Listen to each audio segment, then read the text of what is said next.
Welcome back, everybody. I know we've taken a couple of months off, but we're so excited to talk about 5 things to know about the CFM exam today. A couple of housekeeping rules. Don't forget to drop a line of where you're watching us from. We'd love to hear and see that.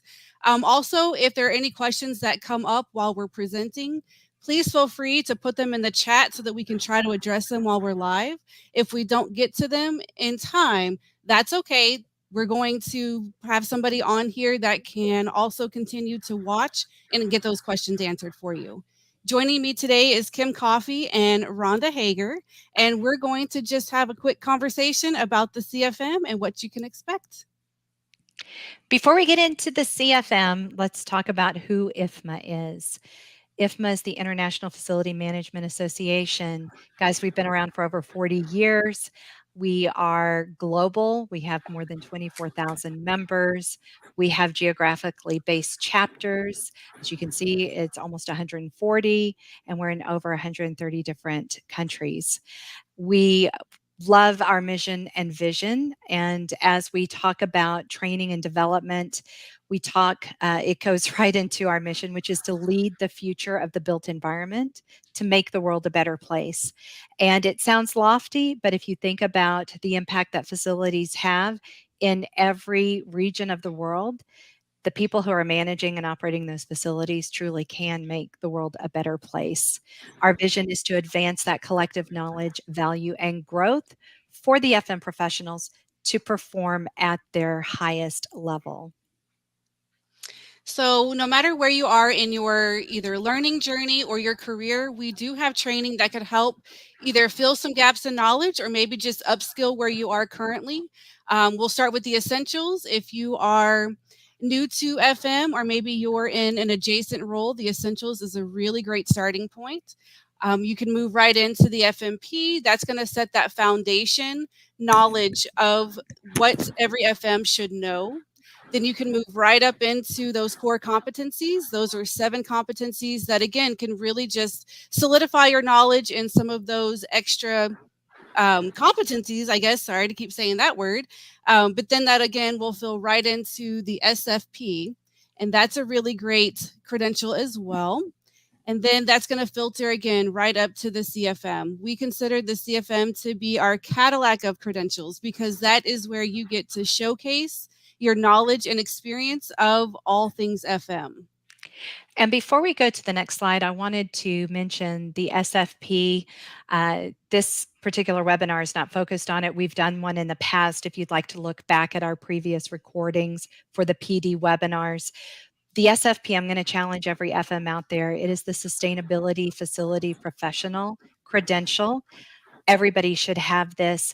It doesn't teach you what to think, but how to think and how to approach any facility, any age in a more sustainable fashion. So there's a lot of critical information in there, and I invite you to put that into your learning journey as you go forward with us. Coming in, Gail had mentioned before, of course, the 11 competencies that IFMA has identified as being necessary for facility management professionals. The 4 on the left make up our FMP credential. It is project management, leadership and strategy, operations and maintenance, and finance and business. These are very broad sounding topics, project management, but it's not just about project management. It is how do you manage projects in facilities? So it goes through the types of projects that you will experience as a facility manager or on a facilities team. Same with leadership and strategy. This is not just a soft skill to help you improve your leadership and strategy skill set. It talks about how facilities has to be able to work with all different types of departments and different levels within your organization, from executives to trades. If you hire outsourced people to come in and take care of things, it's about being able to get things done and sharing your vision. So as you look at the FMP, we call that our foundational credential, and it's because it has those 4 really strong foundational competencies.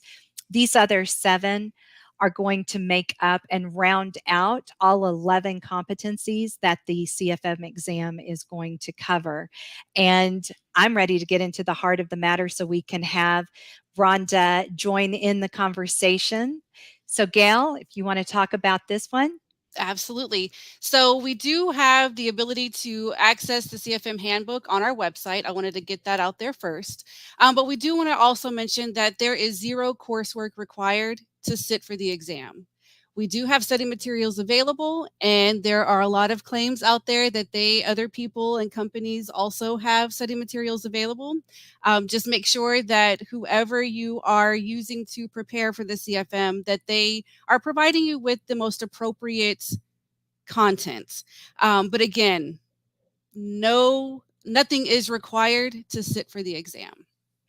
So Rhonda, when people are considering this and they hear zero coursework required, why does IFMA say that? Because this is a certification and it is supposed to measure the experience and the knowledge that the candidate has. Unlike our certificate programs where you actually study the material and then pass an exam to get the certificate. Certification assumes the person is already prepared, but almost everyone uses some type of preparation resource, some more than others. And they are available and they can be used. They're just not required. Fantastic. And we have a question from Mohammed asking for the difference between FMP and CFM. And I think that you kind of answered that in that the FMP, we provide you with the study materials, you study those materials, it covers the 4 competencies, and then you have your certificate, which it should be said is a lifelong credential. There's nothing that you need to do after that. Whereas the CFM, Rhonda, as you just explained, is testing your experience and your knowledge that you've gained by practical application and not a question based on study materials that IFMA would have Correct. provided. Okay, fantastic. Mohammed, I hope that that helped address your question. We're going to continue and share some more information, but we do love the questions. So we were talking about it tests your experience and your knowledge of applying your knowledge to real world examples. So we require that you meet certain eligibility requirements. It's not fair if we test you on something that you wouldn't learn or necessarily not have the amount of knowledge necessary.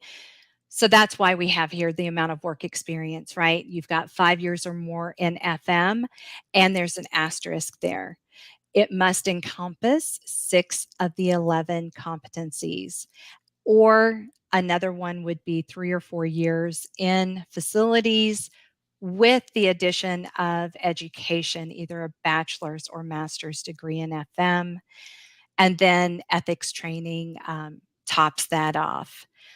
On here, Rhonda, any specific tips that you can share about eligibility requirements or maybe some of the common questions you get? There are 2 issues. Number one, on the 5 years of experience, the reason we require experience in most of the competency areas, we occasionally will get an applicant that has really strong experience on facilities, operations, and maintenance. But there are 10 other competency areas that are, some of them weighted very heavily on the exam. And if you have no experience in those areas, you're not going to be successful on the exam. So that's why we have the list of competencies. We have a document that will let you self-evaluate your experience pretty quickly. It'll list the subdomains, and you can determine, because occasionally we'll have a candidate who actually has that experience. It's just not called by the name of the competency, so they're really not aware of it. So that's one issue. The other is for the 3 years requirement for experience. That degree has to be in facility management. We occasionally will have a candidate who has an engineering degree, which is great and offers a lot of great experience, but that does not qualify them for the CFM exam with only 3 years of experience. So that degree has to be in facility management. Understood. And that makes a lot of sense. So really, the eligibility requirements is to establish that somebody has that amount of time in the areas that we're going to be testing them, so that it's not an exercise where they're going to get frustrated. Um, so that's good to know, to understand the why behind those eligibility requirements. Once you are approved and you've been deemed to be eligible for the exam, let's take a look at what you can expect on exam day. Gail, do you want to run through some of this? Absolutely. So yes, there are time frames that you should be aware of. Once you've submitted your application, you're not going to get an answer same day. It's going to take a couple of weeks to have the reviewer go through, make sure that you meet all of those requirements. Once your application has been approved, at that point, you will have 90 days to get your exam scheduled at a Prometric testing facility. So Prometric is the company that we use, and they are proctored exams. Again, Rhonda, remind me, it's not immediate whenever you can get that exam scheduled. It does take a day or two, does it not? Yeah, it takes about 48 hours from the time your application is approved, and you'll receive a very detailed email with instructions, and all this information will be in that email.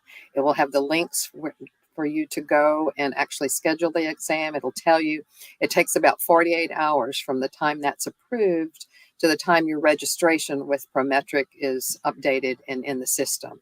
So if you get the email immediately, which is sent immediately, and you go in and you can't register, you can't schedule, it's because your registration has not yet been updated. So if you allow about 48 hours, then there shouldn't be any issues with that. Perfect. And I've actually talked with a couple of people in very remote places of the world, and we were able to locate a Prometric testing center near them. So we have over 3,000, or I'm sorry, we don't, but they have over 3,000 locations. They're in 80 countries. So we want this to be known that it is available to everybody to be able to sit for this exam once you've met those eligibility requirements. A couple of things about the actual exam is prepare to spend some time. It is a 4-hour long exam. There are 180 questions that are covered through that exam, and they do allow breaks. Just know that once you've taken a break, that does count against your full 4 hours of time. So don't go in there thinking that you're not going to, you're stuck to the desk for 4 hours. No, you are allowed breaks, but that does cut into your exam time. Okay, yeah, it doesn't stop the clock. It keeps ticking Correct. for the 4 hours. I wanted to bring this question up. This was submitted early on in our presentation, but I think it's really important because it can be confusing if we say there's no training required. You're going to see that there is optional training that you can do to feel more prepared, but I felt that this was a really good question, and to just go back over what Gail shared, there's 180 questions. So there are specific questions. And Rhonda, would you say that these are more like scenarios that they're going to be presented with, and then they choose from the answers how they would best deal with it? Yes, for the most part, that's why the experience is so important, because even if someone just has the education and they've just read it in books, but they haven't actually performed it, um, they're going to have trouble getting the correct answers. And the other issue is that test takers need to keep in mind that this is a global exam. So the scenario, there might be several answers that are not incorrect, but there will be one that is the most correct on a global basis. Because regardless of where you live, what type of facility you manage, what area, what the climate is, there's going to be one answer that's correct. And so, quite often, someone, particularly with limited experience, will just base the answer on what they've done and what their situation is. But you have to think globally when you're answering these questions. That's the one of the biggest tips I think we can offer.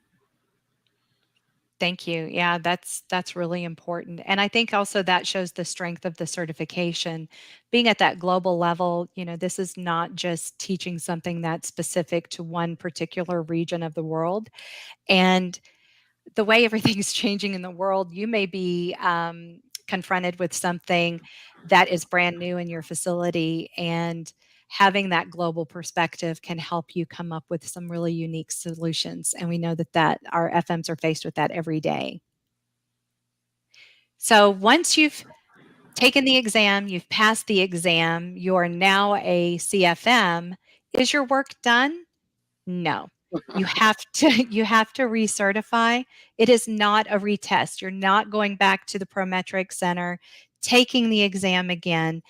This is showing that you are continuing to be a well-rounded facility manager. Think back to even 3 years ago. What you're doing today is probably a lot different. So the fact that you're continuing to be an FM, you're continuing to learn, to show that you are a CFM, you've got to have continued learning. That is the mainstay of recertification. I love this bullet point. Stay on top of your game. And check that out. Working full time is half of the required activities. IFMA is not wanting to make it difficult for you to maintain your CFM status.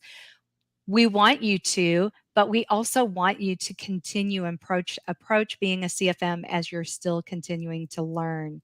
So Rhonda, in here, as we're looking at this slide about recertification, what tends to trip people up about recertifying? And what's our process? Do we keep in touch with them and remind them about Yes. recertifying?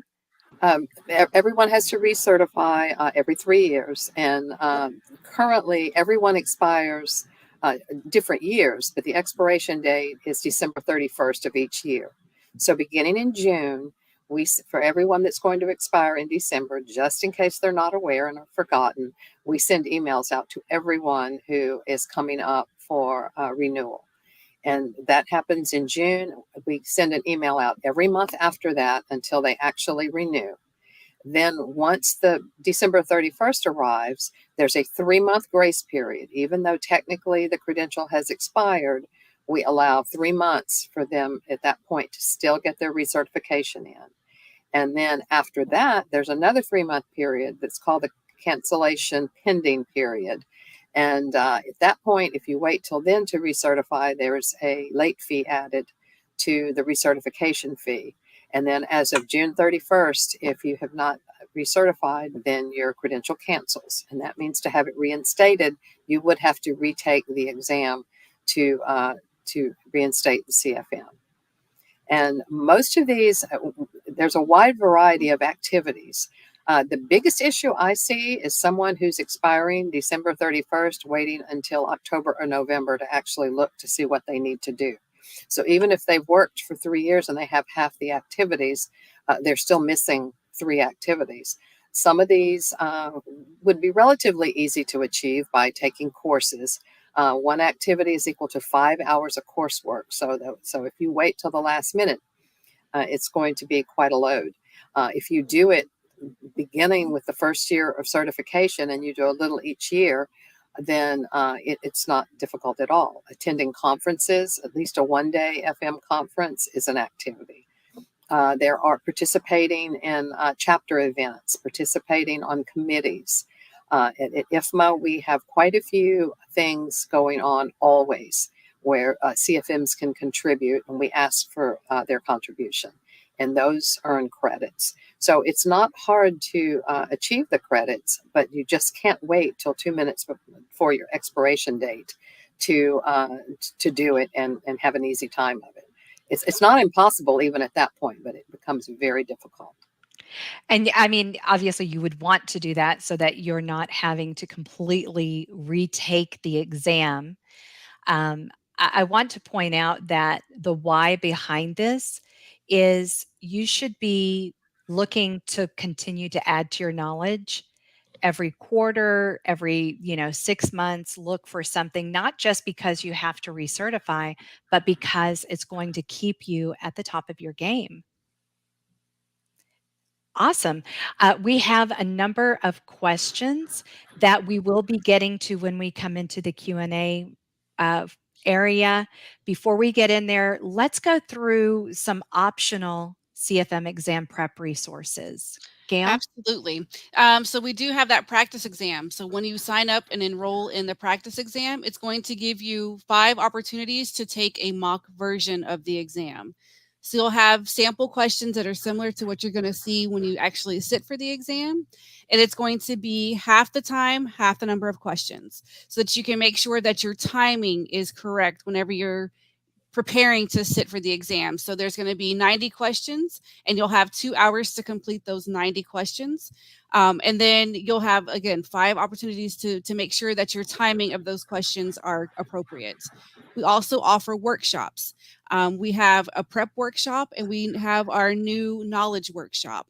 So the differences between these 2 workshops are: the prep workshop is going to cover the methodology of how the questions are written. So you're going to have a live instructor. It's a course over 2 days, 2 hours each. And that instructor is going to put you in scenarios to make sure that you're thinking at that higher level on that global aspect. They're also going to provide tips and tricks on sitting for the exam. So they want to make sure, again, that if you see an easier question, how to quickly eliminate those maybe potentially not correct answers, so that you're focusing and honing in on those questions, or the answers that are going to be better for that question. When it comes to the knowledge workshop, that's going to cover the content. So those 7 courses that Kim mentioned earlier, those are going to be broken down into virtual classes so that you can get any questions answered that you have on the content of those particular competencies. In that knowledge workshop, you will also be included in any of those prep workshops. So if you have any questions, corporateconnections@ifma.org, one of our representatives will be available to help get those clarifications if you need them. But we wanted to make sure that you understood that those 2 workshops are also available. We also, all of our chapters potentially offer study groups. So there are informal opportunities for other CFMs to come to the forefront and say, hey, this is what I experienced, the good, the bad, the ugly. What are your questions? How can I help you prepare for this exam? And then we also have core competency courses. We have our Engage group. So if you are currently an IFMA member, please feel free to take advantage of the CFM Engage page. That was weird. But again, those are resources available just to help you prepare to sit for this exam. Because it's not probably going to be, oh, I just walked in, I took it, I passed it, I'm good to go. Although Rhonda says that there are people that is their situation. But we want to make sure that you are truly prepared mentally and ready just to sit. So, Rhonda, your take on why people maybe would hesitate to apply. Do you feel that some of these options increase their confidence? Any feedback and your experience and expertise? I don't know if we mentioned it, y'all. Rhonda is our credential expert. She's up to date on everything that you need to know. She answers eligibility questions. She is that person when you submit your application. Rhonda is there behind the scenes checking it out, and then also helping you if you're struggling to get your maintenance points. Rhonda, I'm going to quit talking and please give us some input. Yeah, I will say 2 things. Number one, on the as far as preparing goes, if you can only do one thing, I would do the workshop, because they will.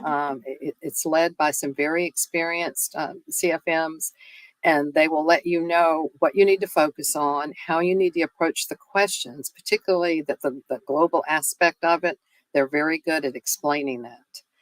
So that is what I would suggest. And now, if you've got unlimited resources and you can do a little bit of all of them, then have at it. But if you could only choose one, I would choose the workshop. And the other thing is that we have had in place now for at least 2 years. There is a free retake if you're not successful on your first attempt. You can take, this has to be done within the year, because your eligibility for retakes is only for 1 year after your first unsuccessful attempt. But your first retake, there's no fee for it.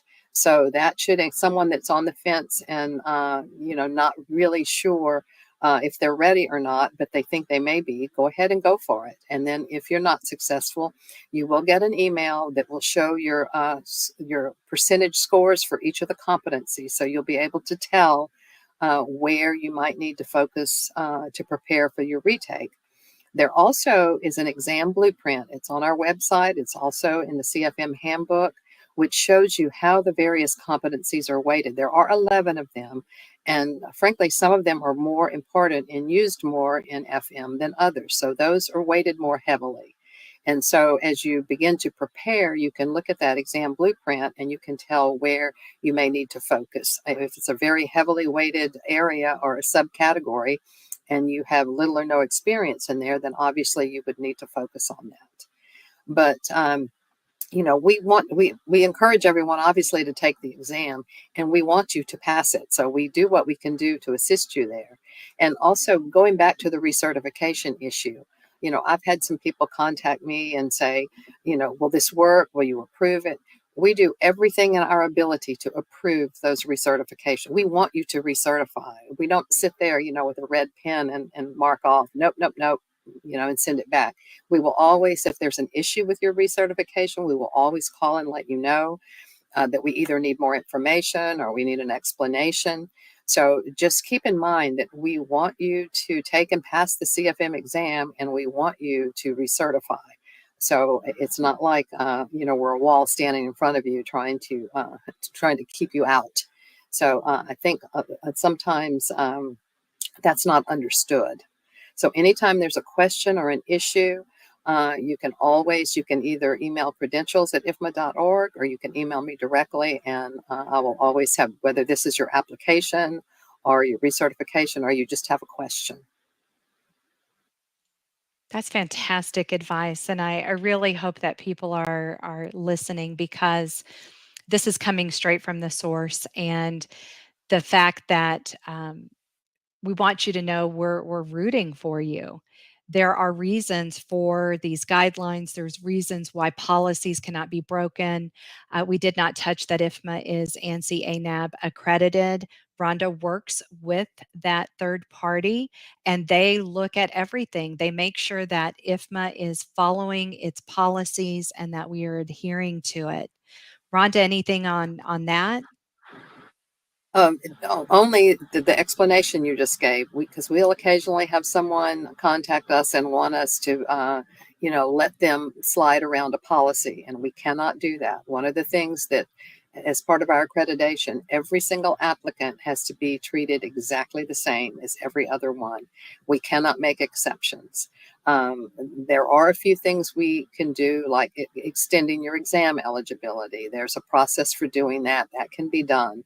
But we have to treat everybody, like I said, exactly the same with regard to any changes. So when we explain to you that this is it and we can't change it, we can't do it, it's not because we're trying to be hard on you. It's because we have to agree to those policies in order to maintain our accreditation with ANAB. Perfect. And that protects everybody who's achieved this certification. That is in place to protect the validity of this, the credibility of the IFMA credentials. As Rhonda said, we're not trying to be difficult or mean. We're held to those standards by an external body, which protects IFMA's credentials overall. So we may have touched on some of these questions, but we're going to take a look. Gail, do you want to start with that first one? Sure. Do you have to be a member of IFMA to take the exam? You do not have to be a member of IFMA. If you are looking to maybe use some of those preparation resources, being a member does have a ton of positives for you to take away from. It'll reduce pricing. It'll give you networking opportunities. It'll give you chapter opportunities so that you can maybe attend one or two of those study groups that they host. So there are advantages to being an IFMA member, but you do not have to be an IFMA member to take the exam. Exactly. And once you become a CFM, you do not have to have IFMA membership in that. But as Gail mentioned, if you would like to attend one of our conferences or any activities, we do have preferred pricing for our members, because that's the advantage of being a member of IFMA, along with all of the other great benefits. The "can I retake it if I fail" question has been answered. And as Rhonda shared, We do offer a free retake. So yes, you can retake it as many times, but you don't have to pay for your second attempt at this. Rhonda, can you address how do I know if I'm ready to take the exam? Well, that is actually a good question, and I don't think there's a magic answer. But I would suggest, as I mentioned, that exam blueprint that is on the website and it's also in the handbook. If you go down those lists of competencies and those subcategories, number one, if you don't know what something is, that's a big red flag because that is obviously going to be on the exam. But if you go down there and you've had experience, you may not have had experience in every single one because that would truly be a rare situation. Most people are stronger in some areas than they are in others. You, however, do have to have knowledge in all of those areas if you're going to be successful. So that would be my first suggestion would be to go down that exam blueprint and see what you know. And if you're familiar with all of them and you're comfortable, then, go ahead and take it. Like I said, if you're not successful, we don't release scores. We use a cut score. You either pass or fail. We don't release scores whether you're successful or unsuccessful. If you're successful, obviously you're going to get a note as soon as you finish the exam. You're going to get an email from Prometric saying that you passed or you didn't. If you did not pass, then, like I said, we will take your exam results, break them down into the competency areas, and send that to you so that before you take the exam again, you're able to prepare in those areas where you may need more work. So, and other than that, I'm happy to answer any additional questions, but that is my take on whether or not you're ready. That's perfect. One tool that we haven't mentioned, I don't think we have it on a future slide, is the self-assessment tool. So IFMA does offer a self-assessment tool. If you are an IFMA member, it's $25 US. If you are a non-member, the standard rate is $50 US. And it is an in-depth opportunity for you to really examine your knowledge and put down what you're strong in. And Rhonda, I liked when you said if you don't know what a term means or you're not familiar with something, then that's going to indicate that you may need to spend some time studying. Which is, one way to study is this middle question: do I have to be an FMP? No, you do not. But I'd like to answer this one. If you looked at the 4 competencies that made up the FMP, and we went over it earlier in this presentation, if you feel that there's any doubt in whether or not you're very knowledgeable in those areas, I think personally that the FMP is a great place to ensure that you have a very solid um, level of knowledge in what IFMA considers to be, and this is based on responses back to from FM practitioners, that these are the key areas that they do or spend most of their time in. So I would say if you're preparing for the CFM and building your confidence in the different areas, if those 4 competencies are a little shaky, then pursue your FMP. Then you'll have an IFMA credential, which is very well recognized globally as you continue your journey in becoming prepared and confident to sit for the CFM. But I will say again, you do not need to do any training. If you meet the eligibility requirements, you can sit for the exam. All of the optional training preparations that we've mentioned, by the way, I noticed a question came in. They are fee-based. So the other training that would be, I guess, free would be your experience and looking at the blueprint that Rhonda mentioned, and just looking to see where you may or may not have some areas that are a bit weak. I think we've touched on the experience that qualifies you for the exam, so we're going to continue on. And there's another way that you can gain your starting point. Gail? If you're not sure where to start, whether you're brand new or you're seasoned FM, and you just need to figure out where do I need to begin, go online, take our career compass. It's a quick way to determine where to start your journey. It's a 2-minute survey. As soon as you click enter and it sends it to us, somebody from our team will be reaching out directly to you to start figuring out where you are, what are your goals, what are your pain points, what are your expectations, and then we're going to start talking about credentials or maybe just training in general. If you're not looking for a lifelong credential or certification and you want to figure out, oh, I don't deal with a lot of real estate, maybe I just need to fill some gaps in real estate, we'll probably direct you to that course, but we're going to have a couple more questions to ask you just to make sure that we're reaching those goals that you have set for yourself. So that would be one of those questions. Are you looking for a credential or are you just looking to gap fill? So that way we can just have a better understanding of where you're starting and then where you're wanting to end up. So yes, somebody from our team will definitely be in contact with you within 24 hours of receiving your Career Compass results. Perfect. As a thank you for joining us in this presentation, we do have some codes that will help with the cost of these optional training courses that you might want to take to become more prepared to sit for the CFM exam. Your training 50 will have a US $50 off any one of the core competency courses. If you would like to have a bundle, in other words, you know that you want to go for your FMP, SFP, or get all of the other 7 competencies that are included in the CFM, which would be the FMP 4 plus then these other 7. This code will get you US $100 off. These discounts are valid through the end of this month through August. You do not have to be an IFMA member.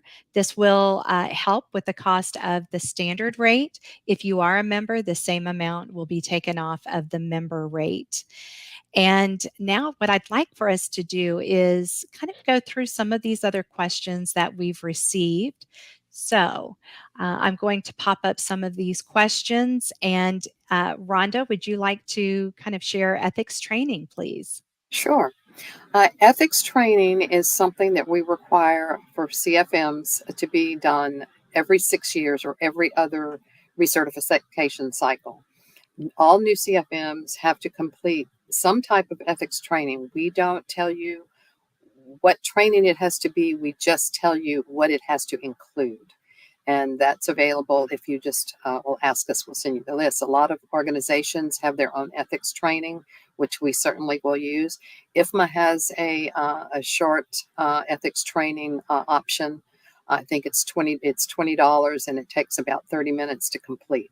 But all CFMs within 30 days of passing the exam have to complete ethics training in order to complete the CFM requirements. And then not the first time they renew, but the second time they renew after that, they'll have to do it again. So it's just something that we feel is very important, and that particularly as a global credential that everyone needs to be aware of. Wonderful. Thank you, Rhonda. And Mawson is asking, what are the professional values of the CFM exam? And I'm assuming that this means, how does this influence or impact their resume? So Mawson, I apologize if I didn't get that correct, but that's how we're going to interpret your question. Rhonda, any anecdotal stories that you've heard from people achieving their CFM, what that impact has been? Well, I do have quite a few candidates who get hired into a position, and one of the requirements for keeping that position is that within a year they achieve the CFM. So we're seeing more and more of that everywhere globally. That it's a good indicator of a person's capability and their knowledge.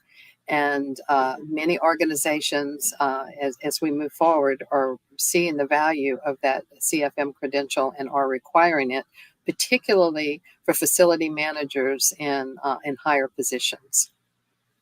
And that makes sense. If you're looking to fill a role within your organization, resumes, there's Chat GPT that might make you sound really, really knowledgeable. So it's a great way to have external verification of your knowledge and expertise. Thank you very much. That makes great sense. Elizabeth has an interesting question here about experience, and it's about property management. Rhonda? Actually, property management does apply. We have quite a few candidates going for their CFM whose background is in property management. And it depends on what areas of property management a person works in. If they just sit in the office and do lease agreements, obviously that is part of it, but that's not all of it. So, once again, you'll need to look at the competency areas, that there are 11 of them, and look at those categories and those subcategories and what they include, and see what your experience is in those areas. We don't go by titles. We never have, because facility management is relatively new. In the last 12 years, I mean, it's more, I see it more and more, but 12 years ago, I rarely saw it. They had different titles. So we don't go by what your title is. We go by your job description and your competency experience. So it doesn't, like I said, it doesn't matter what you've worked under as far as your title. It's your experience and your knowledge in those competency areas and your experience in those competency areas. Fantastic. Thank you. And Elizabeth, thank you for posting that question. I encourage anybody that may have those similar questions, because this will help people, even if they're not live on the call with or on the webinar with us today, that they will be able to watch this and gain some knowledge from this. I really like Rami's question here. I want to go back to about the 90 days. So I believe this applies, Rhonda. Once you have approved their application, they meet the eligibility requirements, they have 90 days to schedule their test at a Prometric, and asking, can this be extended? It can be extended for up to a year, but you extend it 90 days at the time, and there's a $50 fee each time it's extended. So I always suggest that if someone thinks they need to prepare for 6 months, for instance, that they complete the application. Don't pay the fee. Just shoot me an email and ask me to review the application, and I can review it, and I can say, yes, you're eligible. And as soon as you pay the fee and submit it, it will be approved. But if you feel like you need 6 months to prepare, then don't submit and pay the fee yet.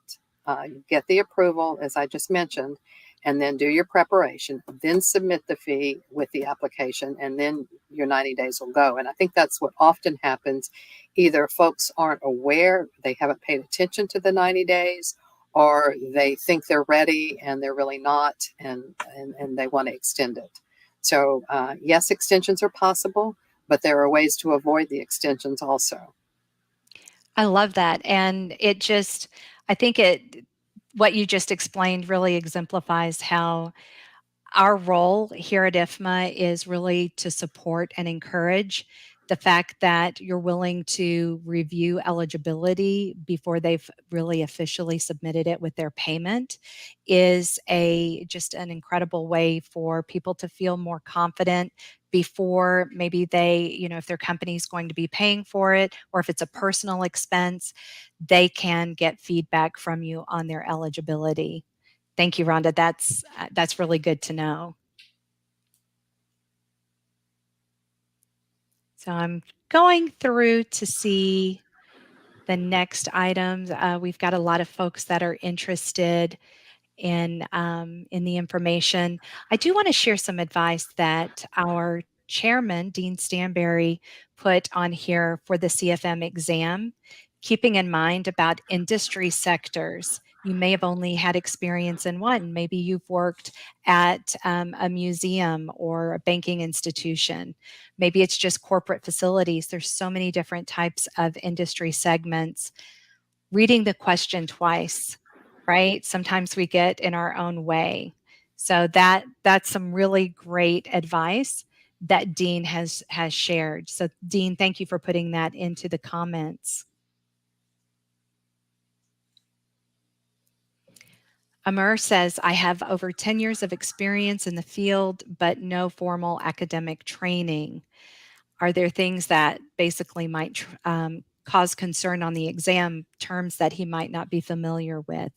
I know that Dean gave a great response here, but Rhonda, I'd love to have your take on this question in case others are in a similar position. We have lots of candidates that do not have formal academic training. who just have worked in the field and they've pushed themselves to be good in that field. They've learned what there is, and we don't, like I said, we don't try to trip you up. And our exam questions are reviewed so many times to make sure, number one, that they're global and that they're not focused, because obviously we started in the U.S.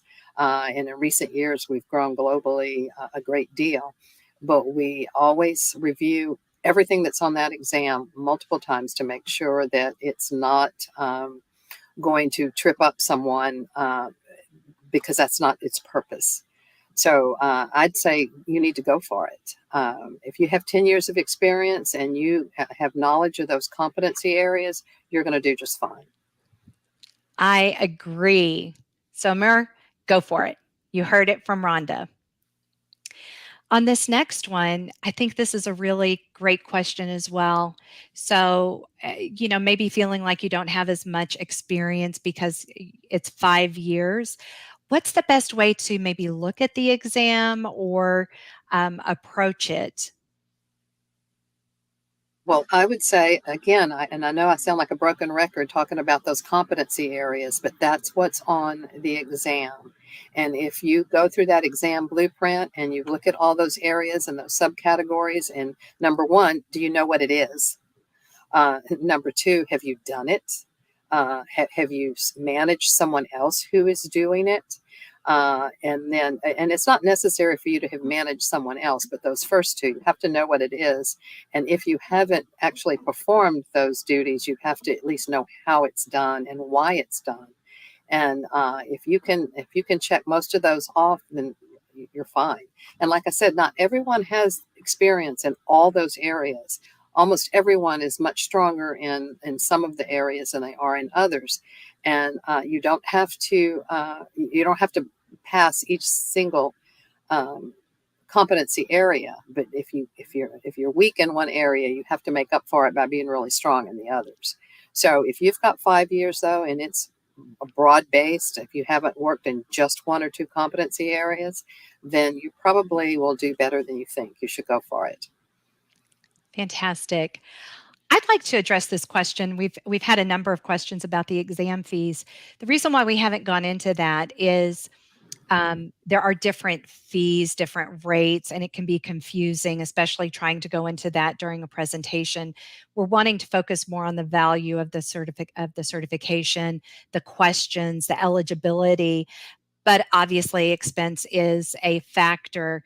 What I recommend, and Rhonda, correct me if I'm wrong, go ahead and go to the CFM handbook. There is a page in there that has the exam fees, and sometimes the region you're in may impact what that fee is. So please take a look at that. The next question actually goes into this as well. Can it be paid in local currency? And Rhonda, I believe this all it has to be US dollar. US dollars, yes. Okay, so there would be a currency conversion that our folks may be looking at paying for. I think there are some credit cards that don't have currency conversion costs, so maybe if you have one of those, but because of technology limitations, this is coming in. And the other thing too is IFMA is the only body that can actually accept or issue the CFM exam and accept payment for that. So there may be some confusion in the market on who issues the CFM. It is only IFMA, and it is only basically IFMA headquarters. We do have other regional offices. Everything has to go through here. And I believe not only because of the fact that we're managing it, but Rhonda, I think accreditation also plays into Absolutely, that. yes. And we have a global registry where all our credentials are listed. So if anyone, if an employer, if someone applies for a position, oftentimes they'll contact us directly, but more and more we're seeing that they actually go to the credential registry, which is global, which is on our website, and anyone can go and look. I mean, if you or chit-chatting with someone and they say, oh, I have the CFM, and you go look on the registry, you can see whether or not they have it. Because if it's not in the registry, they do not have it. Exactly. And I would say too, be careful assuming that they were never a CFM. Remember, That's correct. recertification plays a role. And unfortunately, I know that there are some people that continue using CFM, but they have not kept up with their certification. And some of them became a CFM 20 years ago. The field has greatly changed, which is why the recertification process is in place. So if they're not on the registry, it's possible they earned it previously, did not recertify, and so technically they are no longer a CFM. Rhonda, what if somebody retires? Do we have something for them? We do have something for them, and they don't actually have to retire. Any active CFM who maybe is leaving the field, they've earned the CFM, they worked for a few years. Now, most of the time when we see this, it's because they are retiring. They've worked for years, and they're retiring. We have the RCFM, which is the retired CFM, and there's a one-time fee that folks pay when it comes to time to recertify. That's when we see most of them. And they pay the one-time fee, and then there's no renewal left, and they can use the RCFM forever after that. And we do have some instructors who use it. We have folks who have retired from full-time work but do consulting, and they use it. And this just shows that they held the CFM previously, that they do not currently have an active CFM because the RCFM is not active, but that they did hold the CFM, and it's a respected credential. However, if someone decides that they want to move back to the active CFM, they would have to retest. They can't just go back. So that's something to keep in mind. Okay. Just wanting to round out the questions. I know that we are coming up on time. I just want to see if there's anything else that we want to that we should address before leaving. I would like to thank our team that's running in the background. Cassandra, you have done a great job. I know Starlin, I've seen some comments from you. And of course, Dean, your support on this in this webinar is really, really appreciated. I am going to bring up Rami's. He's got a great question. It looks like the folks working in the background had answered about a 79% pass rate. Rhonda, I would like for you to read this question. Do I have to pass all the competencies with a pass rate of 79%? Or only the overall pass rate? I believe the 79% was in answer to a question. How do people typically do on Well, right. passing the CFM?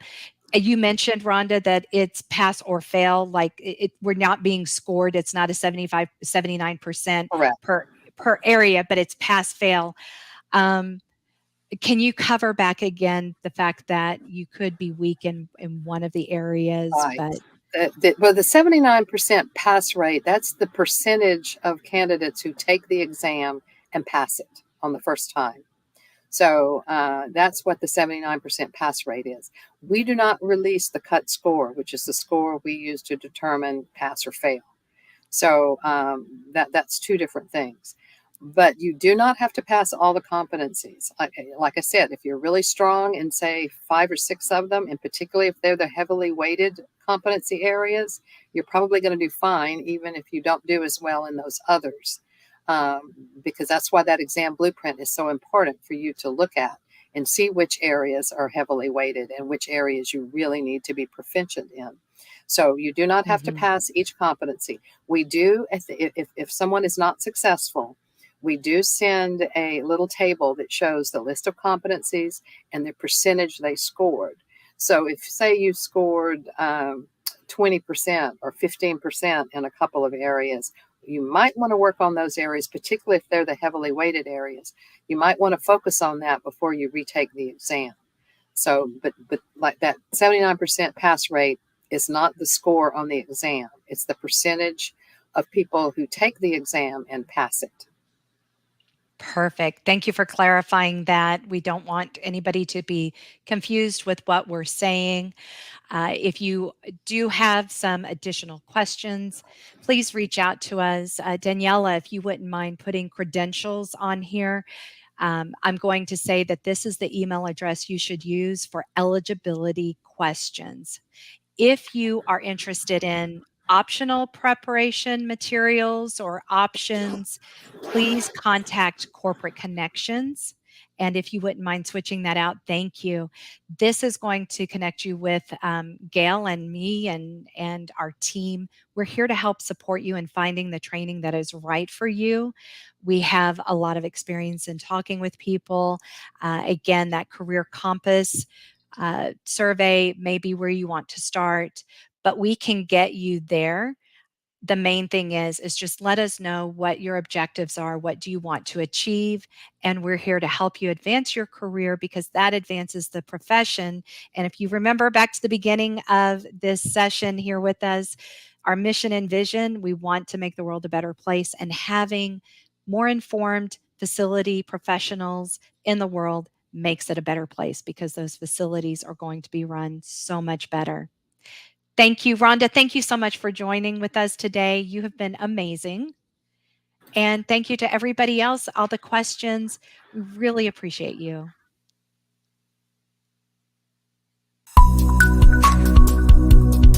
So this is